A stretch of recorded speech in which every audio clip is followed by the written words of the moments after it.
Yo, what up, guys? It's been a minute since I've done a video on this channel just because I was just on like a week and a half long cruise and I had no internet connection or nothing and no way to watch movies or anything like that. So it was impossible for me to make videos, but I have nothing on the docket in the future now, so pretty much I'll be doing reviews every other day again like I used to starting tomorrow.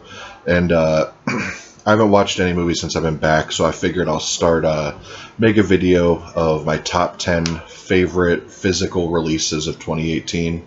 And it's either a movie that was released in 2018 or a reissue of a movie that the actual physical movie had to have come out in 2018.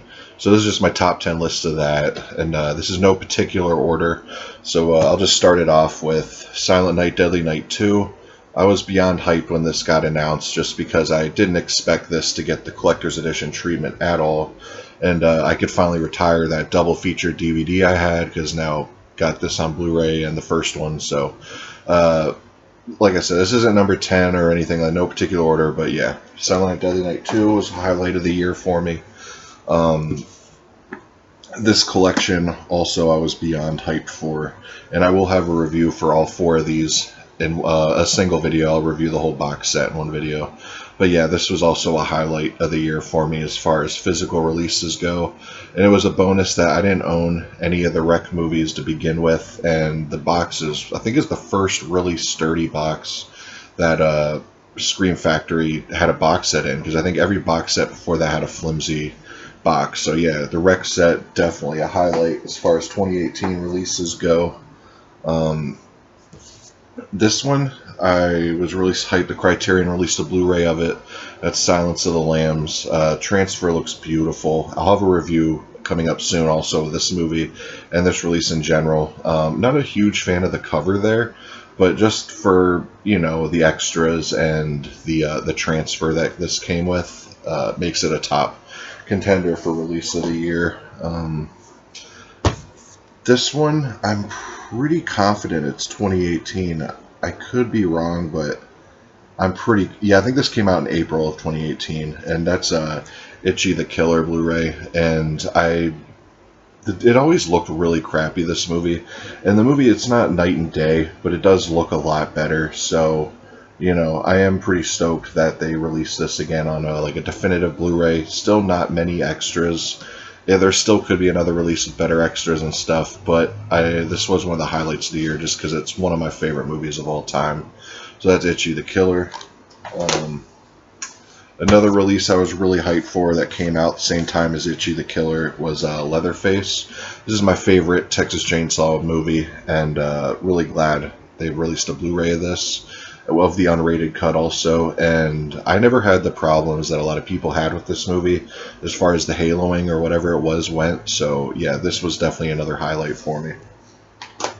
And next up is Urban Legend, one of my favorite slashers of all time. I've watched this disc particularly quite a few times already since I've got it just a few months ago.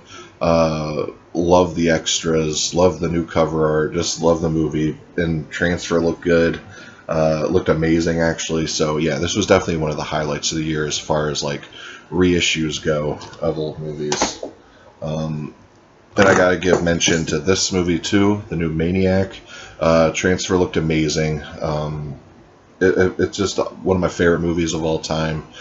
Beautiful packaging, comes with the soundtrack. You couldn't ask for a better packaging and stuff as far as this goes. So Maniac, definitely one of the best releases of the year, easily. This is one of my favorite movies of the year. Terrifier, definitely awesome movie. Really stoked to get this. Liked it so much, even got the tattoo of him there. But yeah, Terrifier, one of the best movies of the year, in my opinion. And this one was a movie that I had never heard of before it got released. It was a made-for-TV movie, and Umbrella Entertainment released it in Australia. which is this release, but it is region A also, so you can import it and watch it. I'm a big serial killer movie fan, and this is one of the best ones that I've seen, and that's To Catch a Killer, movie about Brian Dennehy, or however you say his last name, plays Gacy. It's basically about how they took Gacy down and all that. It's like a 3.5 hour movie. Yeah, it's about like 3.5 hours. It was like a 2-night thing.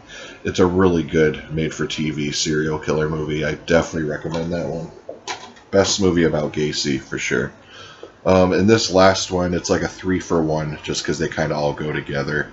And that's Rambo, Rambo 2, and Rambo 3 on 4K, just because these are actually kind of like highlights of my 4K collection. I did not expect these to look as stunning as they did, but yeah, they look beautiful. I love the covers they went with, just the packaging. Amazing movies. It was just overall, this is what I love 4K, is just these old catalog titles that just look stunning. But yeah, figured I'd do something different for this video here, just because it's been so long. So yeah, that was my top 10 releases of 2018. Tomorrow I'll have a review coming for you, and be reviews coming every other day from now on. But anyways, guys, peace.